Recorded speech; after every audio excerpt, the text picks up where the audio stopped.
Qelloi për vdekje shokun e tij, gjykata e lartë miraton vendimin me 20 vite burg për Noel Dishin.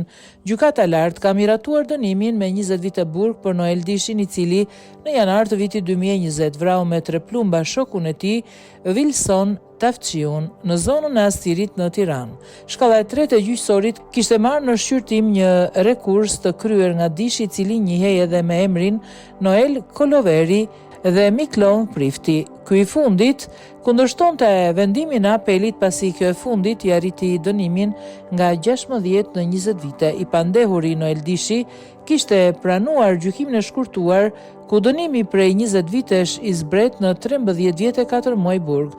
Në seancat e mëparshme, Dishi ka treguar se pak orë para se të ndodhte vrasja, gjendej në prokurorinë e Durrësit, ku morë në pyetje për një rrëmbim të ndodhur ndaj tij 2 vite e gjysmë më parë, por që më pas është lënë i lirë.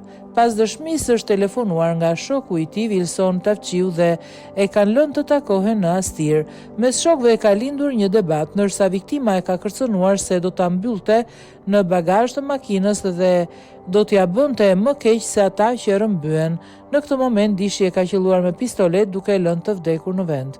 Gjatë marrjes në pyetje në polici, pasi u dorëzua, i riu pranoi krimin duke shprehur pendes. Sipas verifikimeve policore, viktima Wilson Tafçiu ishte arrestuar në Francë për trafik droge në mars të vitit 2018, ku kishte qëndruar në paraburgim për 8 muaj dhe më pas ishte deportuar drejt vendit tonë në nëntor të vitit 2018.